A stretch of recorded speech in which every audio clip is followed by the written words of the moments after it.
Okay, good morning and welcome. My name is Jim McIntyre, and I am the director of the Center for Educational Leadership at the University of Tennessee. And I want to welcome you this morning to the Tennessee Principal Professional Learning Series. And this is a program, I hope that many of you know, that we've put together of 7 professional learning modules designed to provide information and support professional conversation around topics that we hope and believe are going to be immediately relevant to school leadership during the current crisis. I'm going to put a slide up here on your screen that shows the 7 modules for the Principal Professional Learning Series. We're in module 3 this week, and we're talking about leading remotely. And we've got 4 more modules to come in the coming weeks, and we hope that you'll join us for those. As we begin, I certainly want to thank Commissioner Schwinn and the Tennessee Department of Education for making this opportunity available to public school principals in Tennessee. And I also want to acknowledge the support of our content experts and our philanthropic partners, including today the Gallup organization and the support from Tennessee SCORE. So as I mentioned, today's session is on leading remotely, and it's organized around 2 recorded video presentations that explore a variety of issues, including leading during a crisis, the needs of followers, and leveraging our individual strengths. After each of the presentations, we'll have an opportunity for some small group discussion among your peers, and you can access all of the resources for this session at the Center for Educational Leadership website, and the web address is on the slide that is currently on your screen. As we get toward the end of this session, I'm going to put a link to a survey in the chat box, and I'll put it up on the screen as well. And we actually just take 1.5 minutes or 2 minutes to fill out the survey. It's very quick, but it gives us some good feedback. We want to make sure that this is an excellent experience for professional learning for you all as school principals in Tennessee. And it's also how we'll know you're here, and how the Tennessee Department of Education will know how to apply your tassel credit, either to this year or to the coming year. We're really excited about our session today on leading remotely. We have Geraldine Mosley from the Gallup organization with us today as our expert presenter. We're just thrilled and delighted to have her today to talk about leading remotely. And we're going to begin with a video presentation that runs about 30 minutes. So I will share my screen now for the video presentation, and we'll get that rolling. Greetings, everybody. My name is Geraldine Mosley, and I'm really pleased to get this time with you today. I come from the Gallup organization. We are headquartered out of Omaha, Nebraska, but we operate around the world in terms of analytics and advice. What we do at Gallup is to ask questions. I think we focus on 2 verbs that you all do a lot as leaders, and that's asking and listening.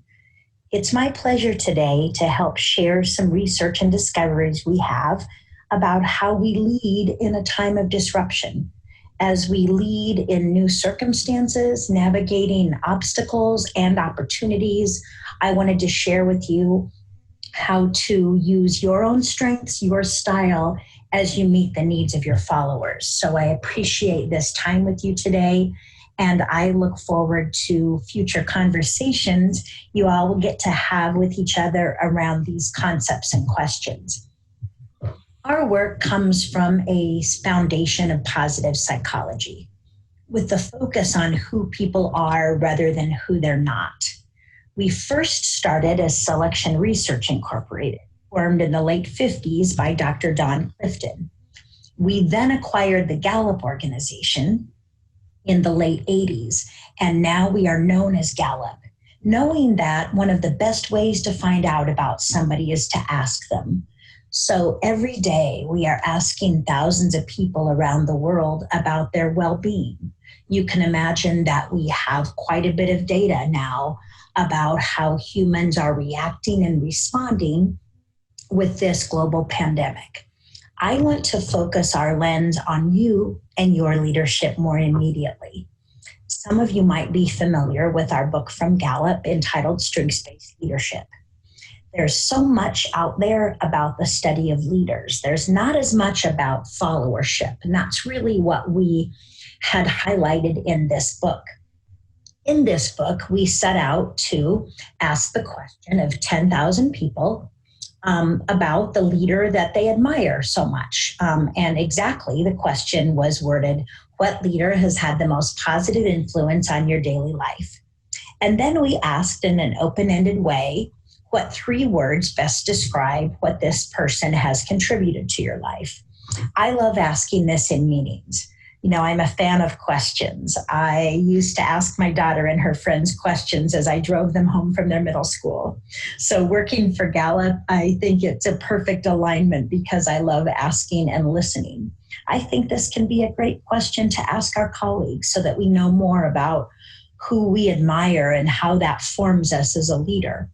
And from our research, we found that followers need these 4 things. And I know, leaders, that you are dealing with all of these followers' needs now. You've been dealing with them all spring. You've actually been dealing with them your entire leader life. But they play an important role now in terms of how we care and support and show compassion and trust to our followers. So here's what we're going to unpack even more.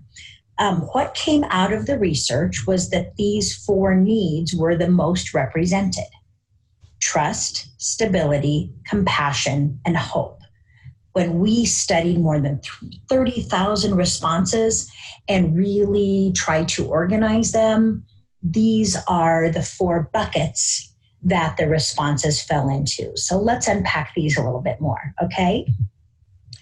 We know that one of the most important things that you can do as a leader is to understand your followers. You have so many followers, education leaders. It's your staff, it's your students, it's your families, it's community members. There's a lot of constituencies that look to you for leadership. And I'm mindful that being a leader in the school year of 2019-2020 has taken on some verbs that we never imagined were possible. And yet, as we look to see what humans need the most, it goes back to some enduring truths. And that's what I want to share more about with you today. The way that you invest in your followers is really key to your success as a leader. So let's talk more about that.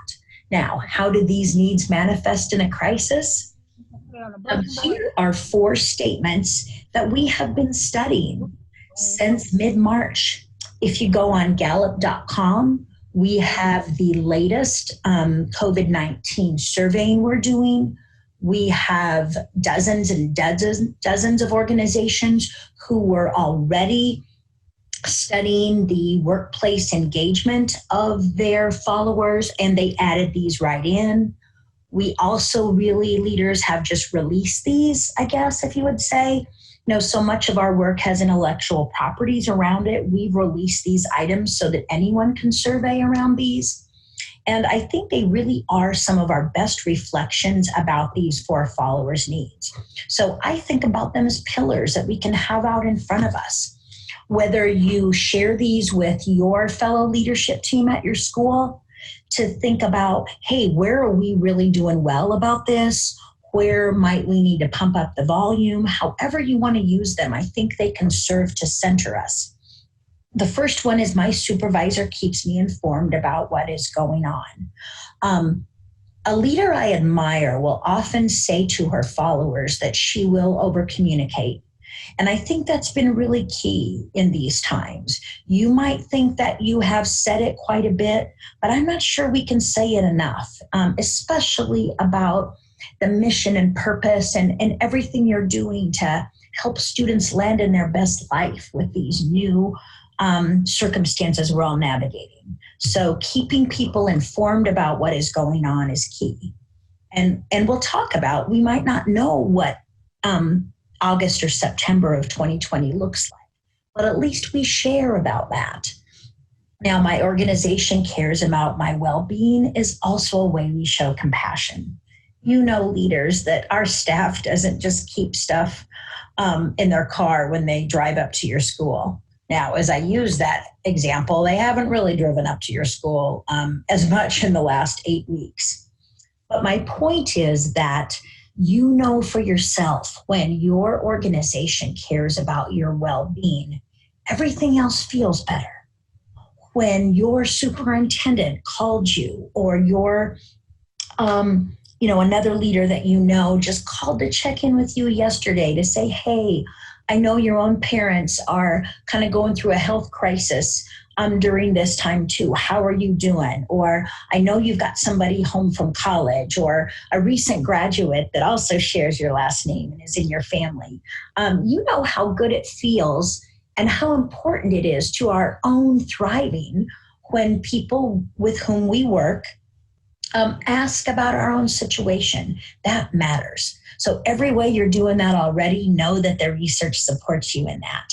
I feel well prepared to do my job is another way that we can measure and inform about stability. And then my leadership has a clear plan of action is a way that we share about hope. And we'll talk more about that for future. I realize, leaders, that our clear plans of action might be changing by the week. And yet how we have clarity about that to let people know that here's what we're doing now matters. Let's unpack these a little bit more. The follower's need of trust is really about respect, honesty, and integrity, okay? I think this is also coupled with this science, knowing that we are by nature emotional beings. Danny Kahneman writes about this. He's a senior scientist for Gallup, and you might be familiar with his book entitled Thinking Fast and Slow. Oftentimes we talk about how we are rational human beings. In actuality, we are emotional human beings. You know that. You're dealing with the emotions of your staff, whatever number their age starts with. And so when we keep that in mind, I think it helps us remember what humans need to be their best self.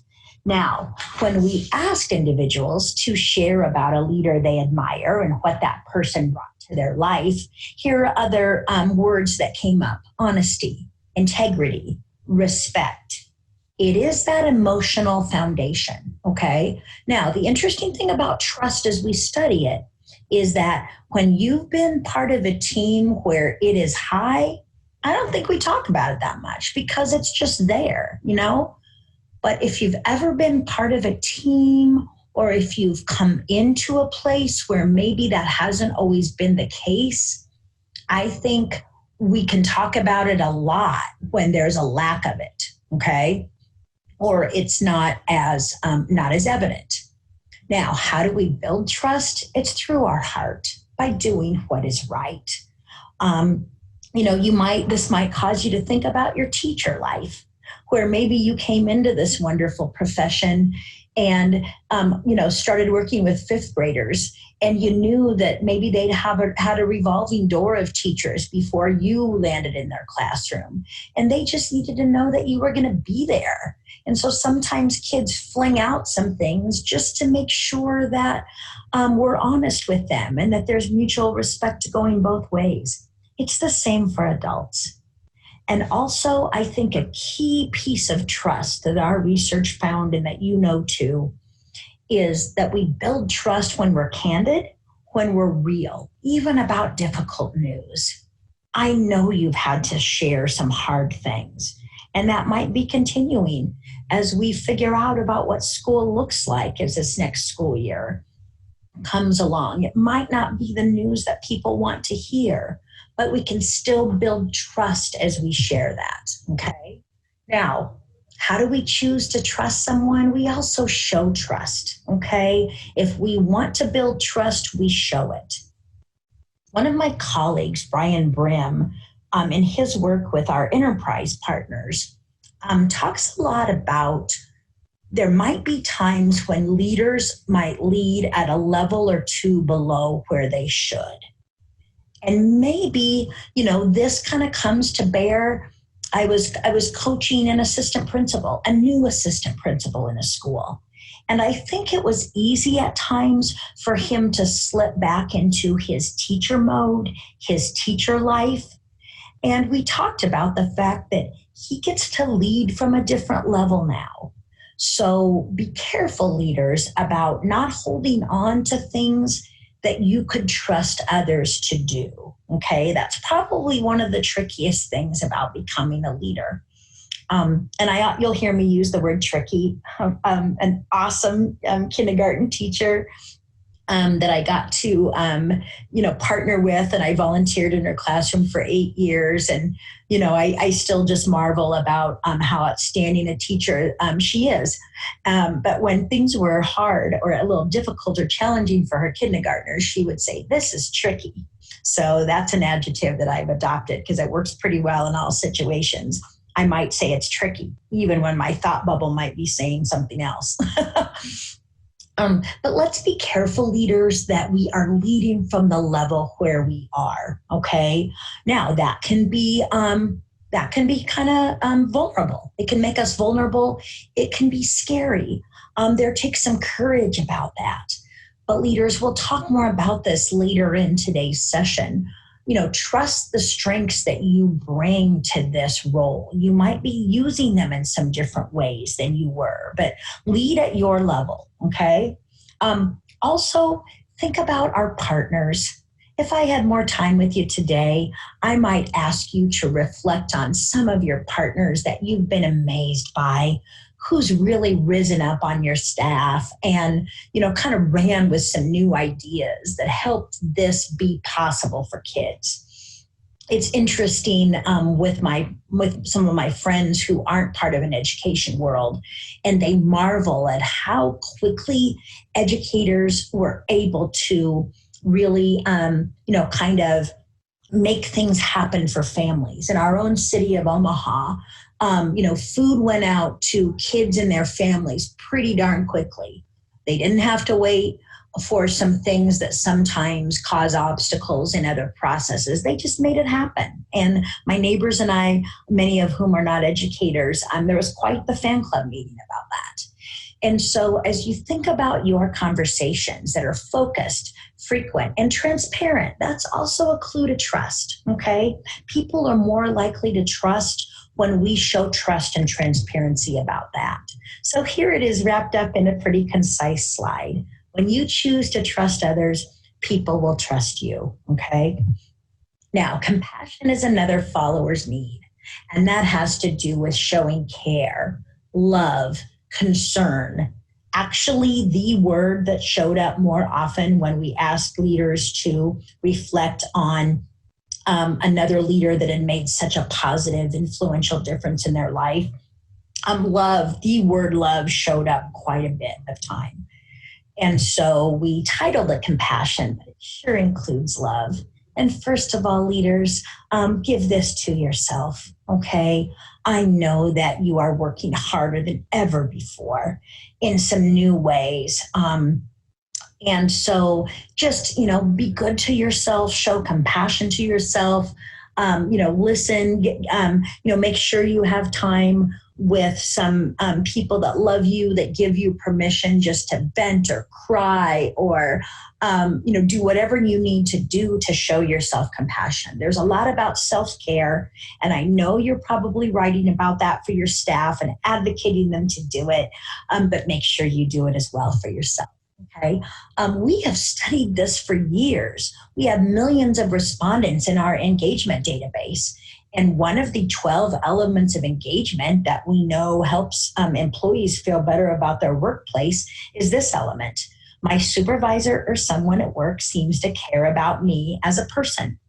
If you can agree to that, we know you're likely to stay longer.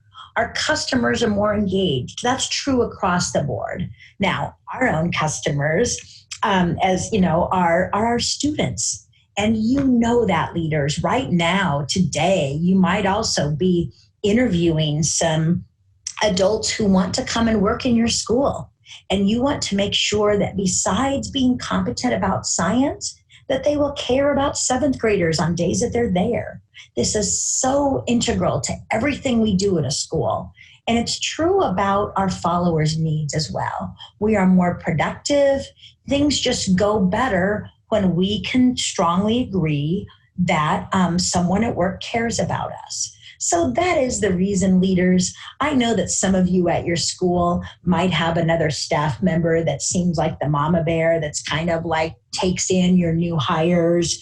Who are some new teachers that you've already identified on your staff that are just kind of the social well-being chairs. And even now in these new circumstances, maybe they had a Zoom happy hour for your staff and they arranged that.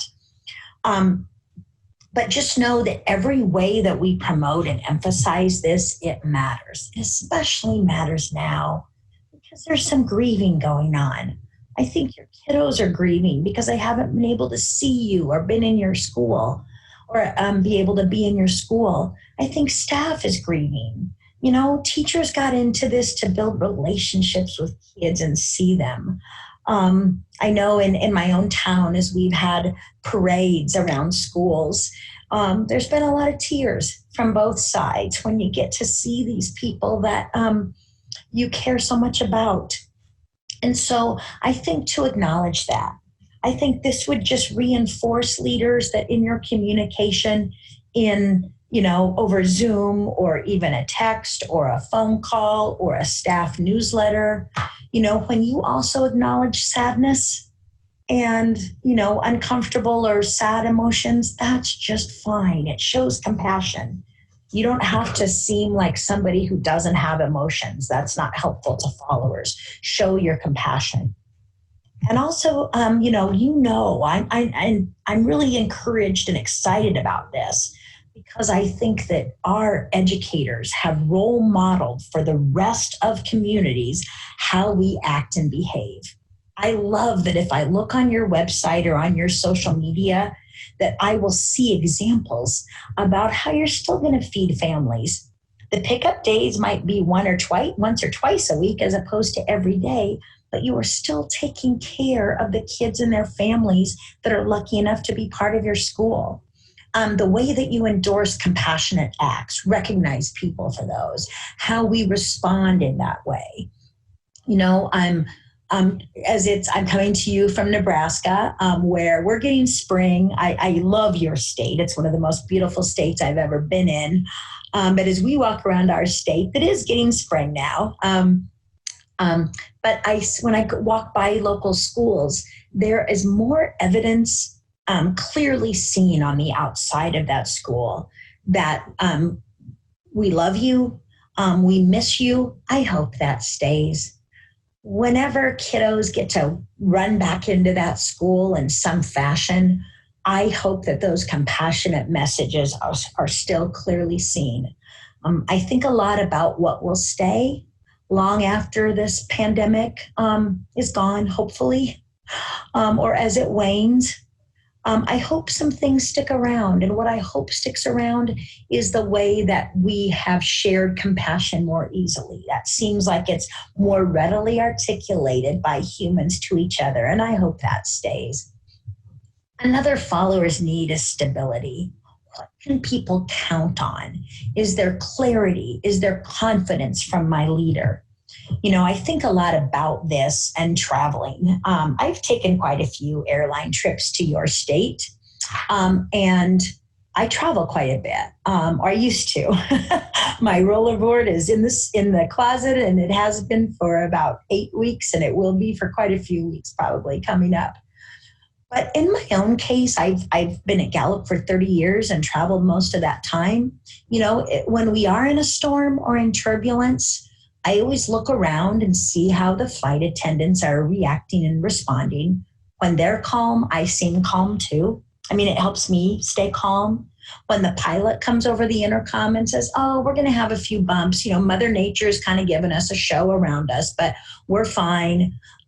When he or she come on and say, it's going to be fine, that helps me be fine too. And so all the ways, leaders, that you share your calm with your followers. Now, this also reminds me of a little lake that's near my house, and we love to see the growing population of ducks and geese that are on this lake. Some babies are learning how to swim there.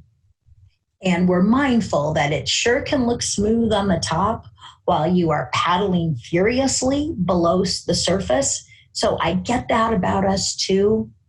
But what can you do to maintain calm? Maybe it's practicing with one of your partners. Is there one of your colleagues that just always seems to be cool as a cucumber and have calm messages? Lean into that person. Be sharp with your talent, but let your teams and partnerships be well-rounded. And so much of this is how we lean into other partners to help us. So who helps you stay calm? And also, part of this is managing our own negative emotions. What are we feeling? Why are we feeling this? What's true? What's important? What do I do next? All of those things that you acknowledge with your staff help us show stability, okay? And to get this, keep thinking about the big picture, align this with values of your organization, and then you leverage who you are along with some of your partners as we keep sharing the mission, okay? One of the things that I want us to keep focusing on is what's staying the same for people. That's another way that we, really emphasize stability. There's a lot about what you are doing with kids that has stayed the same. So share your mission and purpose. Share how the very reason that you got into education is still present. The delivery might look different, but the mission and purpose are still there. So maintain poise about that. Share what's the same, okay? And there's so much about leadership that is the and. Two pretty different things. How can we hold emotions? How might we hold some nervousness about something and also show confidence to our followers? And we know that as you calmly balance candor, how are you sharing the news that needs to be shared and hope? We know that our followers are always more engaged the more hopeful their leader is about the future. So let's talk about hope for a bit, because it is something that there can be a positive contagion about, okay? Hope is the belief that the future will be better than the present, along with the belief that you have the power to make it so. One of my favorite books, and could be super awesome for you and your staff to do a book study on, if you're looking for one that might be especially relevant and timely in the upcoming months, and this is Making Hope Happen by Dr. Shane Lopez. He was one of our Gallup senior scientists. And it really is about this concept called hope. It's two parts, okay? It's more than wishful thinking, okay? The first half of it is optimism, and it's the agency to, make it so, the belief that tomorrow will be better and that I have the power to make it so. So it includes goals. It is how we build pathways, our agency about that, and how we are motivated about that. Later on in this session, we're going to talk about the uniqueness and power of your own energy and how it's different leader by leader by leader. When you go into your breakout rooms, when we chat with other leaders around your state, I think one of the grooviest things about that is that we get to have ideas and questions from people wired differently than us. Your staff represents so much different wiring and so many uniquenesses. So it's really good that we keep learning more about these different perspectives and different motivations and energy. And so you boost this every day, leaders. You already do. This reinforces for you to spend time with the most hopeful people in your school. Is there a student that you particularly missed this spring, seen in the halls of your school every day because he or she was one of the most hopeful kiddos? Your age doesn't have to be 2 digits to be hopeful. There is quite the contagion positively about hope, okay? Leaders, you give hope to your staff. Staff gives it to students, even through a Zoom call, even through a text, even through an email, even through waving from a car or delivering something to a driveway or doorstop. When we give hope to our kiddos, they also share that hope in their own home and in their own situation. So that's another reason, leaders, that you might feel a special kind of energy when you are around some of the most hopeful people in your environment, and keep doing that. It fills our fuel tank, okay? That matters. Now, as we wrap up talking about the followers' needs, and we'll be providing some questions for you to ponder in your breakout groups, here's just some things to keep in mind about these followers' needs. To build trust, speak the truth and explain how the decision was made. I think sometimes we feel like we have to we don't have to let people into all of what went into making the decision, but there might be more about this that we could share, leaders. It helps me trust you if you explain more about this. And even if you say, this was hard. I saw an interview with the mayor of Tulsa, Oklahoma, as he kind of shut down that city a few weeks ago. And, he really could share that he was up all night about it. He said, this was a hard decision. He said, I knew what this would do to some of the business owners in my city. And I also had data about some of our most vulnerable populations and how we needed to protect them. So all the ways that he shared about that and how the decision was made, I think people could lean into that and trust his thoughtful process about that. I think that obviously splashes over into stability. To absorb those with calm, okay? People are going to share some emotional reactions. You know that. All of us have been on the receiving end of phone calls where people sure felt angry and disappointed or disillusioned with us.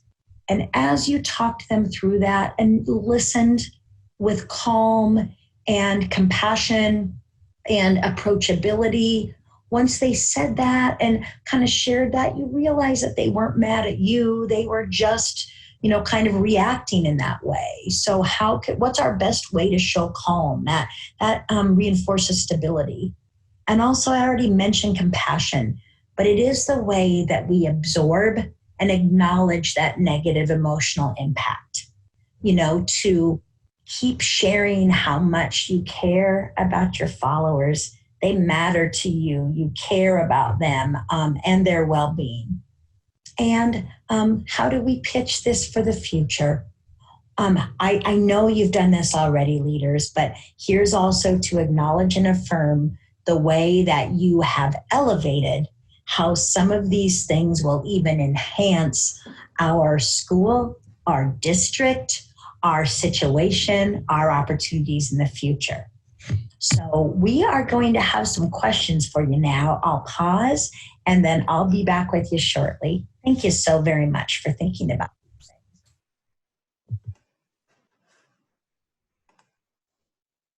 Okay, excellent. We want to thank Jerlene Mosley for her excellent presentation and just a unique perspective on leadership and thinking about the needs of those who follow. So I'm excited to be able to send you all into a small group conversation. And the way this will work is I will, in just a moment, click the button. It will send you an invitation to go to the small group. And once you accept that invitation, it will bring you to the breakout room. And there'll be a facilitator in each of those rooms who will ask a series of questions and invite you to have some conversation with your peers. So here are the questions that we want you to think about and contemplate for this small group session. And so the first one is just thoughts and reactions to the presentation about followers' needs by Jerlene Mosley. And then secondly, Jerlene outlined a couple of needs of followers that are particularly important in a crisis situation. And we want you to think about those and think about how well are those needs being met in your school or in your district. What are some areas of strength in meeting those needs? And which are some of the areas that perhaps could be enhanced or improved? And then if you have a particular area that you feel like you're doing a really good job meeting those needs, I wonder if you could share with your colleagues from one of those areas of strength. So in just a moment, I'm going to invite you to the small groups. We are going to take just about a little under 15 minutes, maybe about 14 minutes.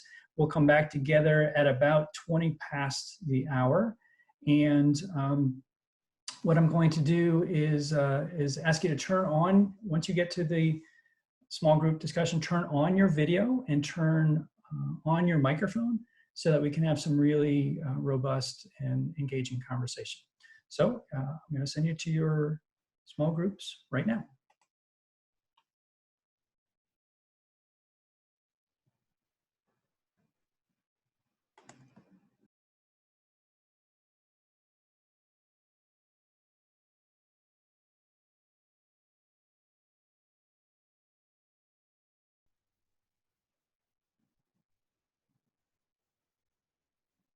Okay, welcome back from the small groups. I hope you had a great discussion. I was able to pop in and out of a few, and there's some really good dialogue going on, and really appreciate your engagement in some peer-to-peer conversation. So we're going to move now to the second part of Jerlene Mosley's presentation from the Gallup organization. Some of you who were in one of the small groups may know Jerlene's actually with us today in the Zoom session, and we're delighted to have her. And after this video, I'm going to have a chance to ask her a question about the research and about the strategies that we're talking about today. So at this point, I'm going to ask you, if you would, please, to turn off your video and mute your microphone, and we'll go save us a little bit of bandwidth, and we'll go to the second half of Jerlene Mosley's video right now. Hi there, welcome back. Let's talk now about how we focus on the uniqueness in your leadership and in your followers. One of my favorite books is our newest volume of analytics and advice from Gallup called It's the Manager. It has 52 chapters of some of our best advice. It includes a code for Clifton strengths. It has become a wonderful kind of reference guide for so much of our research. There's always new daily research on Gallup.com, so I always want you to know about that as a resource you can go to. And a lot of this is wrapped up in this volume as well. As we think about managing remotely, and we've actually studied this for quite some time, it's obviously become more relevant this spring as so many individuals do this, and so many of your staff became remote in ways we hadn't imagined.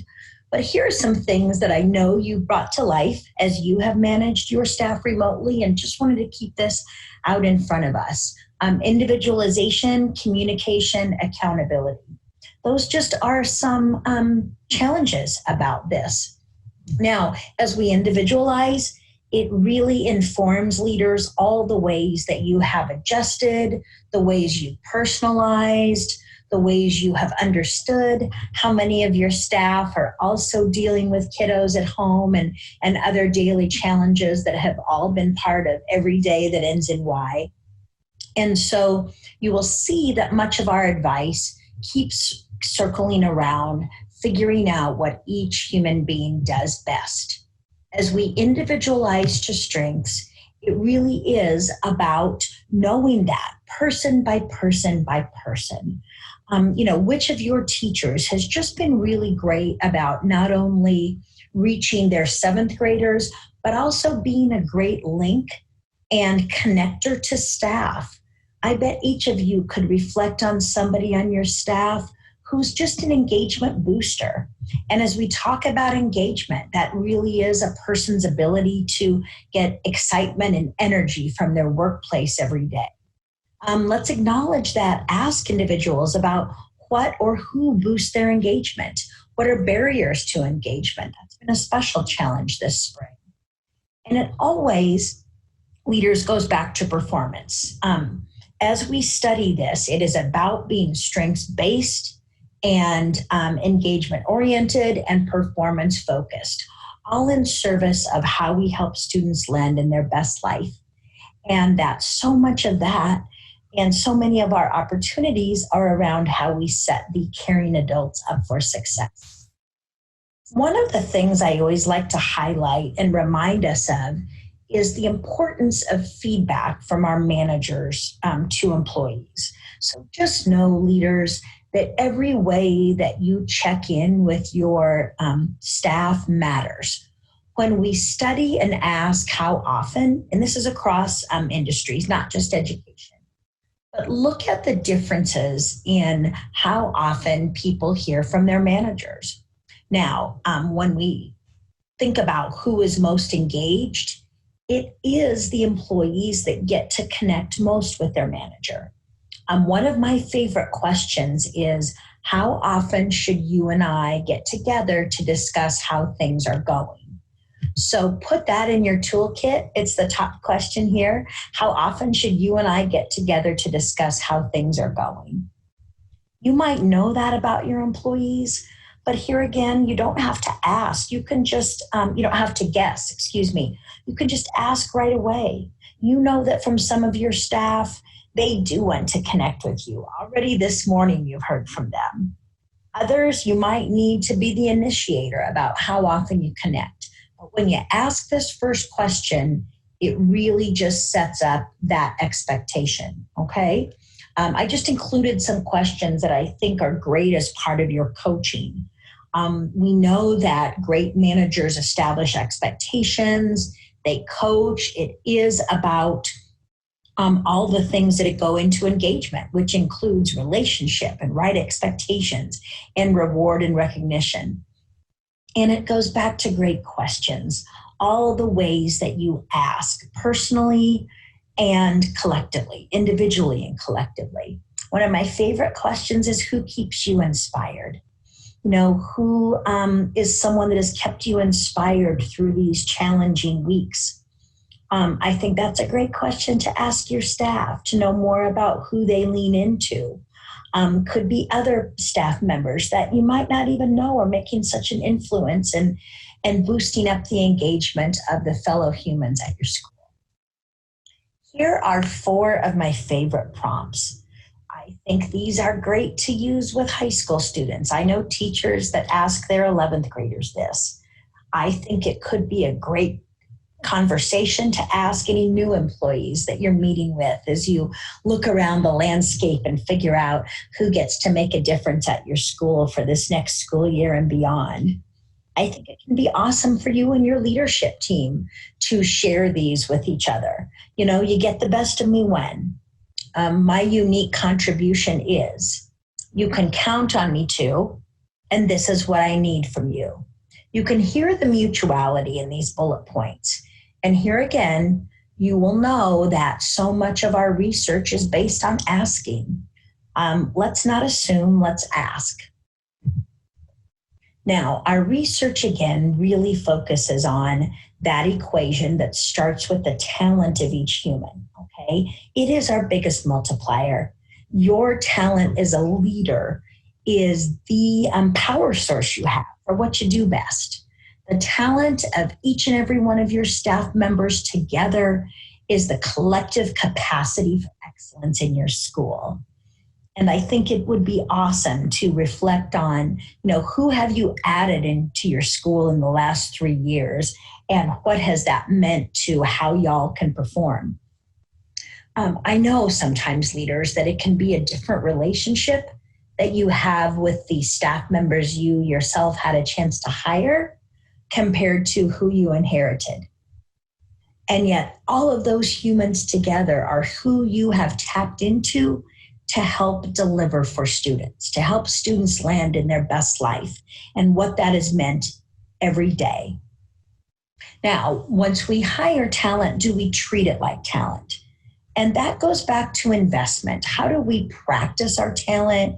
How do we set people up for success? And that is how we get to strength. We start with talent and we develop it into strength. Are some of your newest staff members still green? Sure. Thinking about maybe some student teachers that you had a shortened spring semester experience, but you've had some, good clues, good predictive clues about their performance. And so maybe you just got to officially invite in one of your student teachers to join you for next school year. And you know that talent is raw. And so as you invest in it, as you help them practice what they do best, it grows their potential into strength. And that is the ability to consistently provide near perfect performance. Now, one of the ways that we help accelerate individuals knowing more about their talents into strengths is through the Clifton Strengths Finder. Some of you know your top 5. Over 23 million individuals now know this about themselves.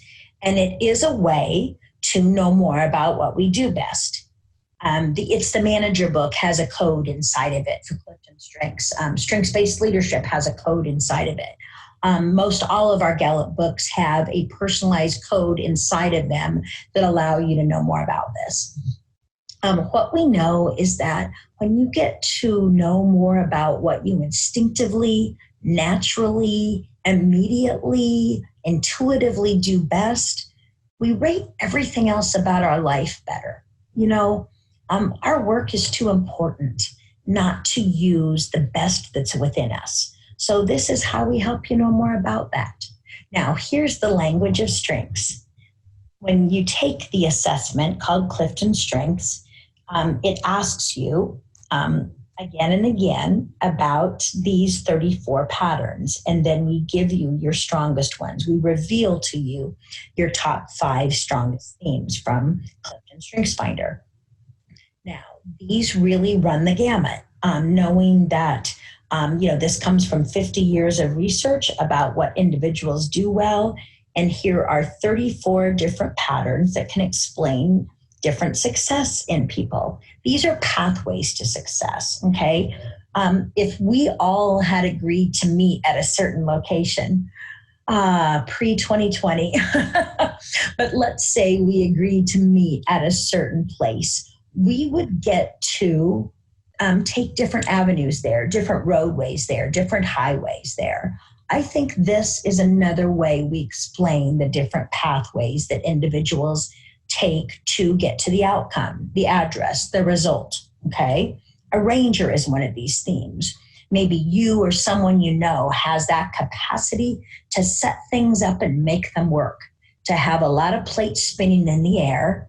I think when we have a ranger as a dominant talent for us, we like having a lot of things go on in any given day. We get joy and energy from that.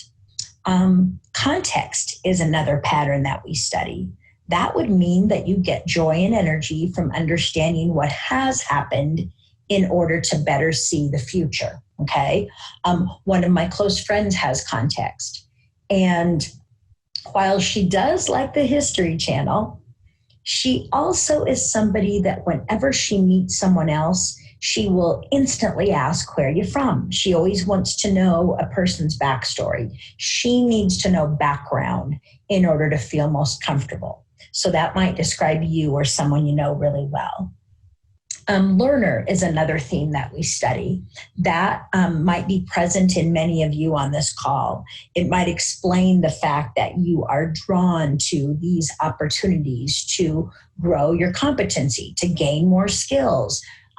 Perhaps if I interviewed your family members, they might tell me about the curiosity you had as a 10-year-old, and that long car trips were always full of you asking questions and being curious about the world.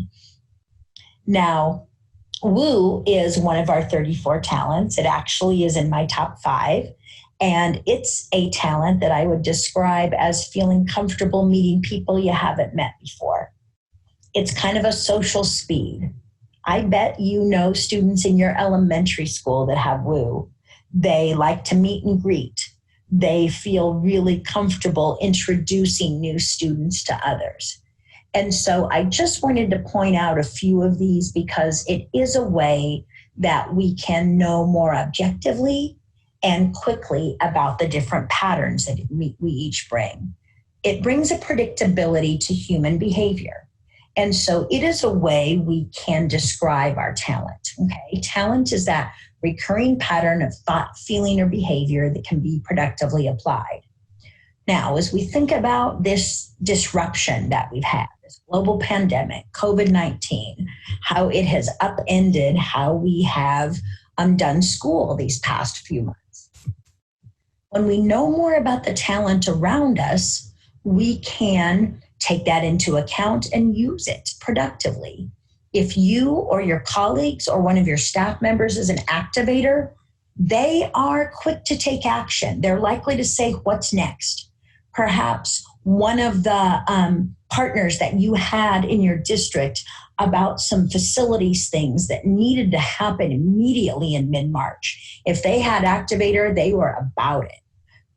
They can just spring into action so quickly, and they likely can get others to do that as well.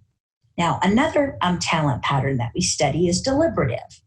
That means that people assess risk, okay? They might be considered cautious. They take time in making decisions, but they're really great at helping us know where the bumps in the road are. They instantly identify risk in a circumstance. So maybe you or one of your partners are wired like this, and as you were making decisions around a table or on a phone call or over email 24/7, I know your deliberative talents really were important as we thought about, okay, if we put this into place now, what does that mean for later? Or what's the risk reward about this? Now, these can seem like really different patterns.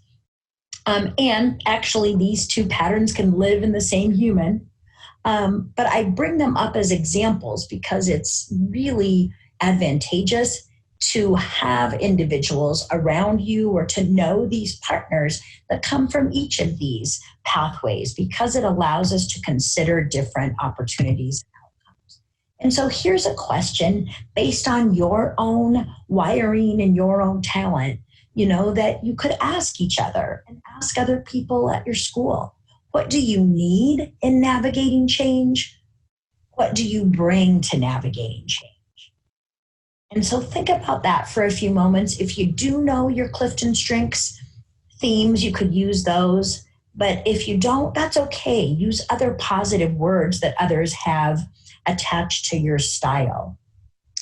Maybe one of your staff members in the last 24 hours complimented you by text for the cheerful, enthusiastic way you're always encouraging them to try new things, or that you have reminded them of their greatness. We each have these talents and uniquenesses that describe who we are. And your talent, leaders, is really what you've tapped into these last few months to be successful. And it will always be your greatest multiplier. So here's some great questions to use now and in the future. Also, as we know, one of the greatest parts about this learning opportunity that you're a part of currently is how we get to learn from partners, to learn from others. Are there some things that are best taken in individually and in a reflective manner? Absolutely. And here's the great power of the and, like I spoke about earlier. And it's also really important that we get to share and practice our talent with other people. And so just want to leave you with this. It's one of the best things that our founder, Don Clifton, would say. The more you do what you do best, the more hopeful you are. So I thank you for this opportunity to share our research and discoveries with you. I admire what you do every day to help students land in their best life. Thank you for that. And please let me know as I can be helpful in the future. And we will have some more questions for you right now to compare with the talented leaders around you. So thank you.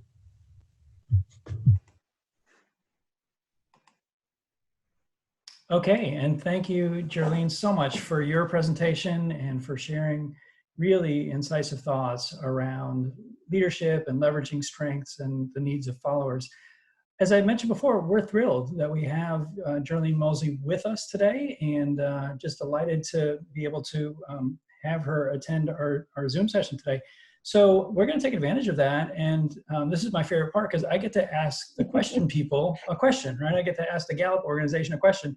And so, Geraldine, if you don't mind, I'd love to follow up on the most recent presentation here, because you talk about 3 important strategies for leading remotely that included individualization and communication and accountability. And I think most people sort of get the first 2 strategies sort of intuitively, but I wonder if you might say a bit more about the 3rd strategy, which Gallup frames as creating accountability in new ways. And particularly in this moment that we're in of crisis, how does a leader find the right balance between flexibility and accountability, and between what I would characterize, I guess, as between empathy and expectations. Sure. Thanks, Jim. Hi, everybody. It's really great to be in this learning moment with you. And once again, I'm so appreciative of all that you are and all that you do. I think, Jim, in response to that question, it goes back to some messages that have been part of our research for a long time. It's that we ask and we don't assume. We don't assume that people are trying to get away with stuff because we don't see them every day. We don't assume that everything is going swimmingly because we hired these stars and we can leave them alone. I think it really goes back to asking, person by person. And it starts with defining what will success look like. Our expectations and accountability have always been about, rating, ranking, sorting. I appreciate that. I think more of the world now knows, education leaders, how often and how much you feed your followers. I don't think the world really knew that, and now they do. And I'm also mindful about what else can we count, job by job and life by life. How many interactions, how many conversations, how many phone calls. I think that's another way to, really have some great conversations. I had a mentor one time ask me how many people I made smile in a day. I have positivity in my top 5, so I like doing that, but I never really thought about how to count that. But you know what? When she asked me that, it made me more conscious about how often and how much more intentional I would be about that. So I think it also is the question about, for each and every one of our employees, are they accountable for work that matches their job description? Now, leaders, I also realize that we are asking people to do a lot of things that maybe weren't in their job description ahead of March 2020.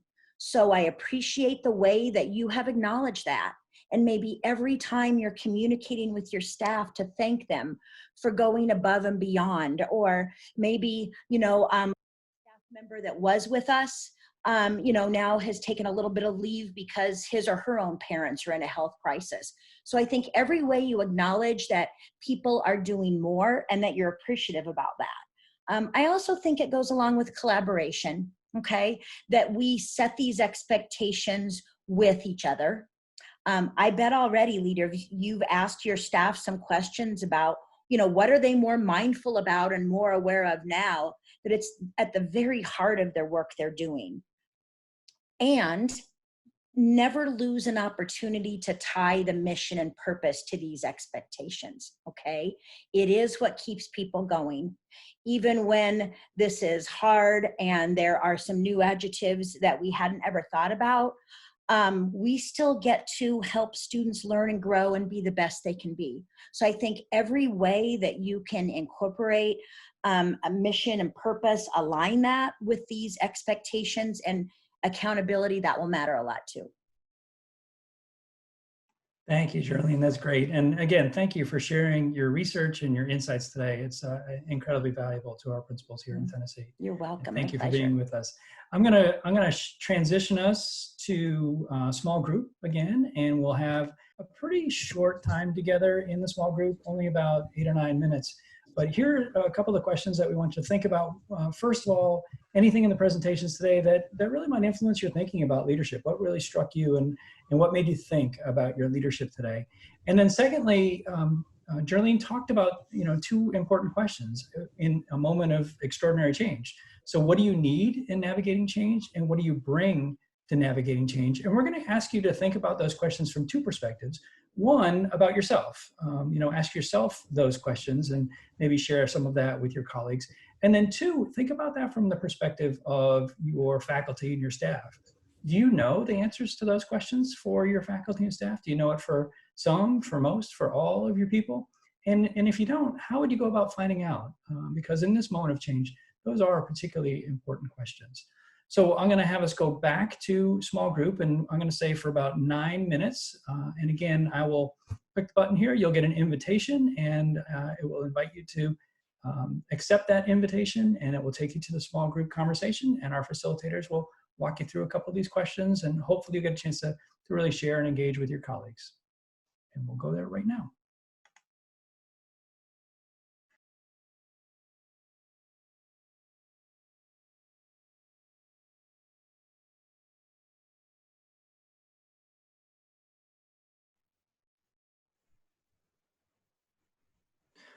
All right, welcome back from the small group. I apologize, it's a really short amount of time to be able to share and have some conversation with your colleagues. But I hope it was a good primer, a good start to the discussion and the conversation, and that you know, you've really garnered some insights from that discussion and from our session today. So I'm going to share what we have left to do here today. I am also going to post in the chat box the survey for today's session. So, but before we wrap up, I would love to just hear if there are any takeaways or insights or comments or questions that people talked about in the small group that you'd like to share with the whole group. So at this point, what I would ask you to do is just, if you want to share a takeaway or something that you all talked about in the small group, if you turn on your video, you know, you can unmute your microphone and just jump right in.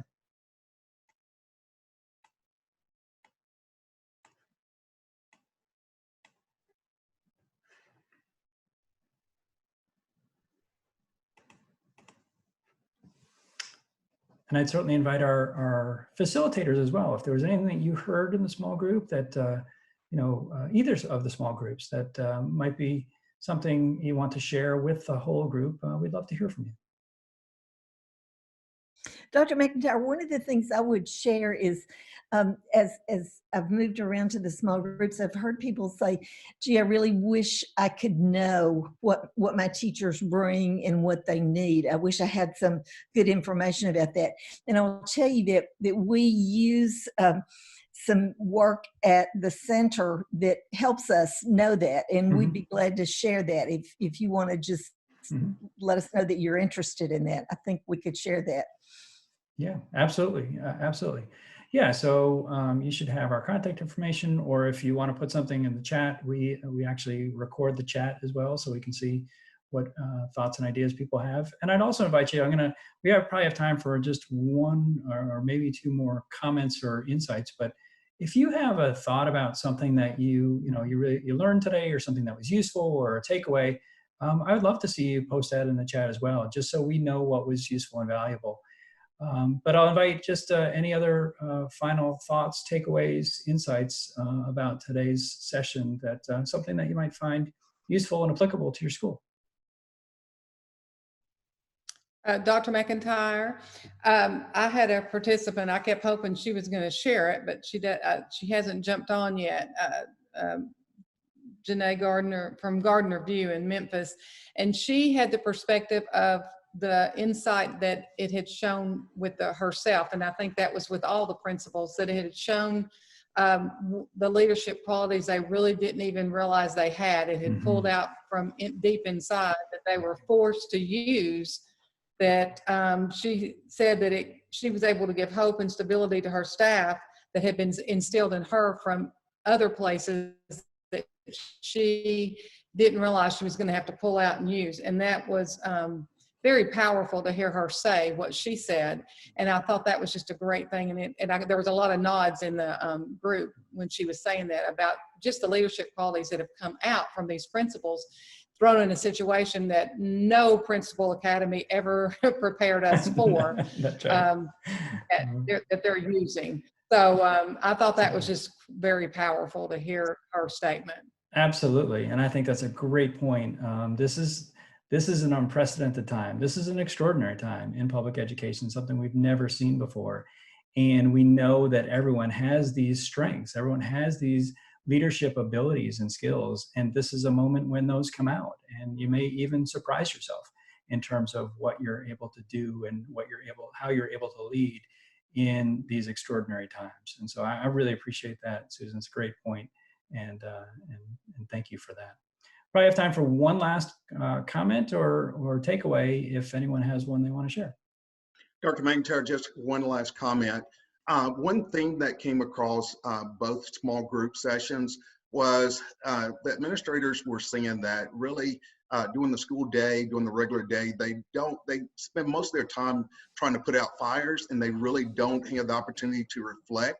And that this session has offered them the opportunity to reflect on their leadership and to think about the things that they are doing well, but also the areas where they need to strengthen their leadership. And so I thought that was powerful that came from both of the small groups. Absolutely, and I appreciate that, Dr. Davis, and I appreciate that that is our hope, is that this is an opportunity and a forum to think about and talk about leadership, and to also to learn with and from your peers. And so on that note, I really encourage you to join us for the remaining 4 modules of the Tennessee Principal Professional Learning Series. We've got some great additional modules set up for the month of June, and we hope that you'll join us for that. I've put the survey here on the screen and in the chat box. So there's a link to the survey in the chat box. There's also a QR code here on the screen. So if you put your your phone on up to that QR code, it should bring you to the survey. I'd ask you to do that, and we're going to close out in just about a minute or so here. So if you don't mind to copy that link from the chat, or to paste that into a browser right now, that'll give you the opportunity to take the survey. It's great information for us to have. We love to have the feedback so we can make this a rich experience for all of you. And also, it allows the Tennessee Department of Education to figure out which of the years you want your tassel credit to be credited to, either this year or next year. At this moment, we're going to wrap things up. I want to thank certainly the Tennessee Department of Education and Tennessee SCORE for making this opportunity available to principals in Tennessee. In a really special way, I want to thank Jarlene Mosley. She's done an extraordinary job today, and I want to thank her and the Gallup organization for their support of this effort and for sharing their research and their insights. It was really valuable today. We appreciate that. And finally, I do want to thank each and every one of you, our school leaders in Tennessee. You're doing amazing work, and under really, truly unprecedented and extraordinary circumstances. And we are honored to work with you. We're honored to be able to support you, and we appreciate what you do every day for the school children of Tennessee. So I thank you, appreciate you. I hope to see you in the next module of the Principal Professional Learning Series, and I hope you have a great day. Y'all take care.